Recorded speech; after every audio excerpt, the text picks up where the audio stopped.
Tell me everything you know about coconut. Well, for starters, Yeah. well, Where do they grow?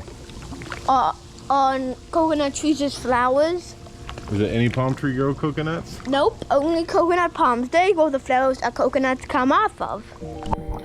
So if you want to stay in your RV near Disney World or Universal in Orlando, I have a couple additional options outside of Disney's Fort Wilderness. Disney's Fort Wilderness is pretty hard to get into. Even when we were there, we were only able to get about 4 days in a row. So we had booked a couple other sites or a couple other campgrounds in the area so we could still finish going to the Disney parks and the Universal parks that we end up having tickets for. So the first option is called the Bill Frederick Park at Turkey Lake. It's in Orlando. This place is a absolute hidden gem in the city. It's the city park. This is the first time we've actually ever been to a city park, city-owned, Orlando-owned park and campground. $25 a night, that's it. Full hookups for our site. And they do have some that I'll get into, I think were less than that, but full hookups for $25. We've never stayed anywhere that cheap. But a pretty nice place. Felt like any other state park in terms of facilities and setup, but we were in town. It's located, like I told you, in Orlando, and it's about a 5 to 10 minute drive to Universal and City Walk, and about a 20 to 30 minute drive to Disney World up the I-4. And then you're in town, so there's amenities right outside the park. There's a Publix about 5 minutes away, restaurants, things like that. Total, it's not a huge place. There's only 36 total sites, and 10 of them have full hookups with 50 amp service of electric. And I think they limit up to 45 feet in rig length, but there were some buses and things in there when we were there. And then 25 have just electric and water only. And then they have 12 primitive tent sites that are available too. And they're back-in only. There's no pull-through sites, concrete pads, pretty shaded. There's trees, and then of course you have the Turkey Lake right there that you can see from some of the sites. They do have, like I said, $25 a night for full hookups. I think it was $23 for the electric and the water, and you can book out about 11 months in advance through orlando.gov if you're interested. And then they have pretty clean bathhouses and showers. I'm not sure if they have laundry facility. I can't recall if they did. If so, I'll put it in here. But I don't recall if they did or didn't. But if not, you're downtown. I'm sure there's some laundromats nearby. The park itself has a heated pool. But unfortunately, it was closed when we were there in October, closed for the season. But it looked really nice and big, and it was plenty warm, at least for us, to swim. But it was completely shut down. Pets are okay. You get a strong Wi-Fi signal, cell signal, with Verizon here, being in town. And then I think we had a grill and a picnic table set up. We haven't been to any parks yet that didn't have a picnic table, but some of them will provide a permanent grill. Others will provide a fire ring, or both. But this had, I think, a grill, and you might not have been able to have open fires, wood fires. I think a lot of these places you can bring a little propane fire pit or something like that, but they don't want to have open fires. I think this was one of them. They have, if you like to fish, you can fish right here at Turkey Lake. I understand they've got bass and other fish going on. You could even rent, I think they had some little rentals, fishing boat rentals. No one was on it when I was there. And then they have 2 disc golf courses. Those were really popular, probably the most popular we've seen in a park. Most of the state parks where we go, not most, a lot of them have a disc golf setup, but they're not always usually that busy. This one, it seemed to be people playing all the time when we were walking around. And then they have paved trails, which are really nice, so you can, for walking or riding your bikes.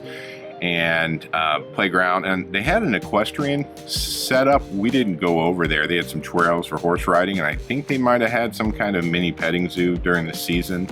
I saw reference to that. But overall, it's the pros here. It's a cheap place to stay. We had full hookups. It's pretty quiet. It feels secure for being in the town.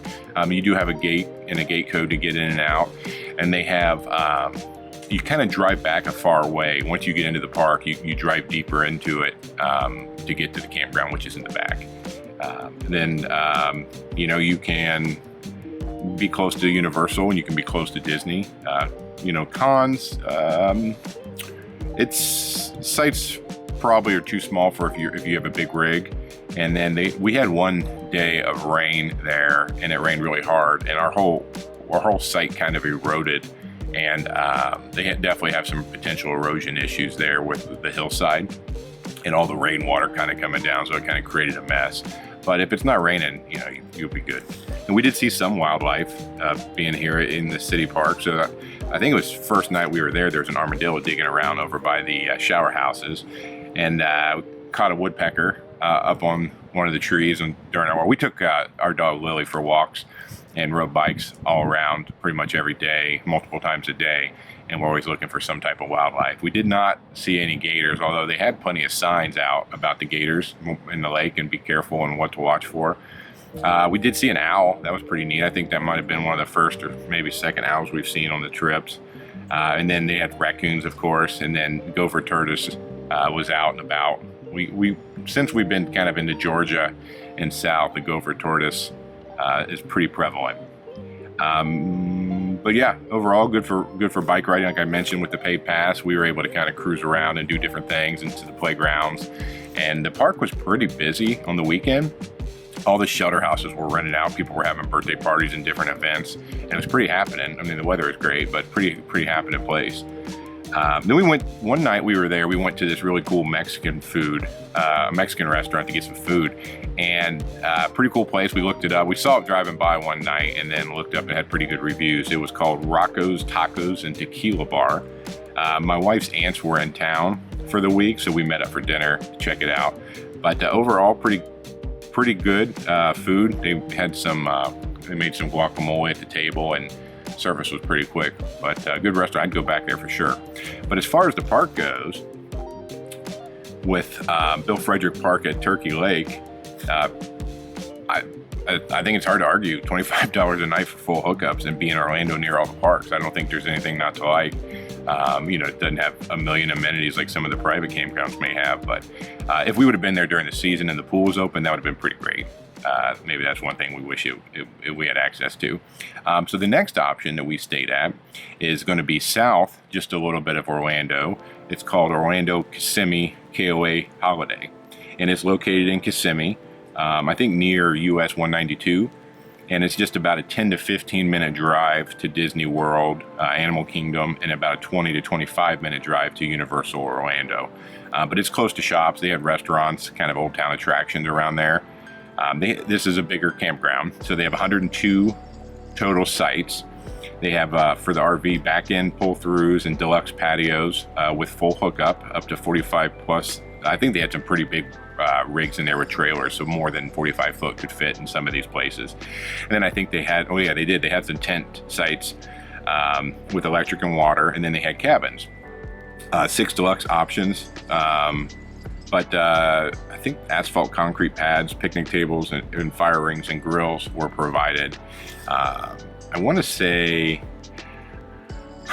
we paid around $51 a night to stay there, but online the rates range between $45 and $80 depending on type and season. And I do understand that, like in January or once winter kicks in, that the rates go up because of all the people wintering in Florida, and they're able to get those. But they also do, I think, offer a 10% military and first responders discount.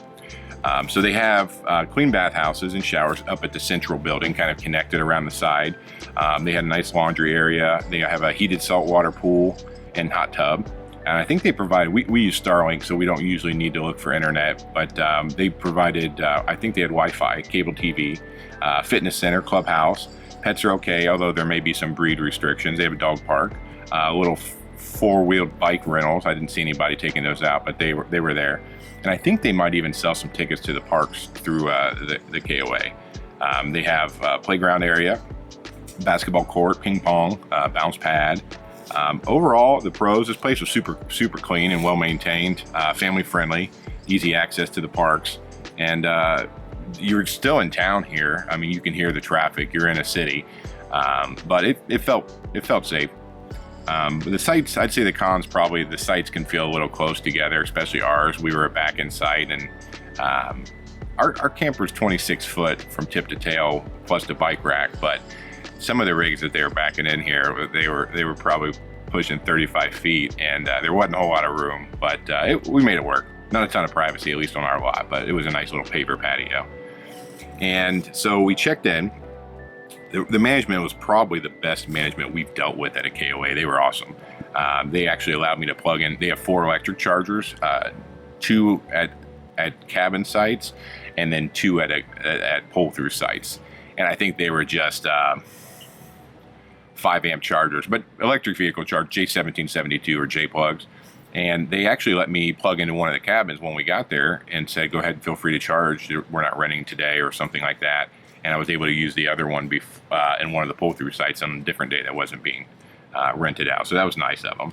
And then the playground area with the bounce pad and the dog park, we spent a lot of time here, but it was really cool because we could take Lily over to play, and my son would obviously go, and he'd want to go jump on the bounce pad or play on the playground, but we were all in the same area, so you could see everybody and watch what's going on, which was neat. I'm glad it was all put together. The shower house was pretty nice. They had separate rooms that you would go into, and I saw that they kept them clean. They had staff there a few times a day taking care of the showers. And the tent sites were right next to that area. So the tent sites, I don't think I've seen like this before. They had obviously a tent pad area, but they also had a table and a sink with the electric kind of ran there. So you had a little outdoor kitchen for you. You didn't have to go to some kind of community sink or something to do dishes if you were. And we saw people come and go in the tent sites. They seem to be pretty popular. They had, what else did they have? Oh, they had, I mentioned earlier, a workout facility. A few different machines, nothing huge, but my son thought it was pretty cool and was messing around with the treadmill and some of the free weights. And then the laundry is pretty decent size, and it was all, this whole footprint of this park is not very big, but they've got a lot of stuff crammed in there because the laundry and the fitness area shared a building, and it was also right next to the swimming pool. Very nice. The pool was never busy when we were there, and it was open, I think 9 or 10 p.m., which is nice. We have some swimming pools that have closed earlier than that, so if you want to get a night swim, plus as dark as it's getting in Florida this time of year, you know, around 5:30 or so, you still have a few hours if you want to go swimming. They have it all lit up at night. But we lucked out. We with some very nice weather, we were able to get out on the patio, play some video games with the TV that mounts here on the side of the camper, and take advantage of some of that. Oh, Lily was getting a little shaggy, so she got a haircut and a bath while we were here in this KOA. We last had her professionally groomed, I don't know if it's when we were in Virginia or what state. We lucked out and found a groomer. It's kind of hard sometimes to get scheduled on the road, but we lucked out then. And my wife does most of the trimming of Lily, and it's a lot of work. She has a lot of hair, almost another dog when we're done with her. And then inside the dog park, they have a dog bath area, which was kind of cool, just where it was. It was cold water only. The hot water didn't work, but it was plenty warm enough. And then she could kind of run it off after she gets her shower. We took advantage of the morning weather too. I think we might have did it a couple times, but I don't know if I got it all on film, but we cooked breakfast on the patio, on the griddle that came with the Rockwood Mini Lite. We had some French toast, and I think we made some bacon that morning. But for a cheap little griddle, and we use this thing a ton, you know, for all meals, for a cheap little griddle that came with the RV, this thing really does well. I'm actually surprised how well it's doing. And this is our primary outdoor. We don't have another grill set up for the outside, but it hooks right on the side of the camper and then plugs into the LP line, which is nice. And the 2 30-pound propane tanks that come with this camper, you just funnel it through that. And but yeah, so this, just like most KOAs, they got a little camp store. It was small but pretty well equipped. They had a lot of different things going on. Not as much wildlife at this park as we saw at Bill Frederick, but we did see some pretty large stork-like birds walking around through the campsite and making some squawking noises.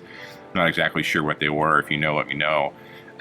But they were pretty friendly, kind of walking around as if they come there often, I would say. But overall, this KOA is a nice place. I think I said we paid like $51 a day for full hookups as a back-end site. Site was small but doable. Concrete paver patio was really nice as well, and the pool was awesome. Good location for the parks. You know, I think this is a little bit more amenities, but you're paying about twice as much to go to this than you are Bill Frederick. Actually, over twice as much. But in conclusion, I would say both parks I recommend are good for different reasons. Both are great for RVing near Disney or Universal. I don't think you can go wrong with either. I'm not gonna, you know, if you want to stay at Disney's Fort Wilderness, I think that's great too. We had a great time there, but sometimes they're also hard to get into, or maybe just not your thing, but you still want to go down to Orlando and hit the parks up. I think these are both good options for you. But up next, we head over to Super Nintendo World at Universal Epic Universe. This is my son's, spoiler, my son's favorite park of all of them in Orlando. He still talks about this place. He didn't, we had such a great time, but he didn't really want to explore any of the other worlds. We just kept him back into Super Nintendo World if I got him to leave for a split second to grab some ice cream. And I hope to get back to see the other worlds though in the future. And if you're still with me, I appreciate it. And we'll get this next video out as soon as we can. Thanks.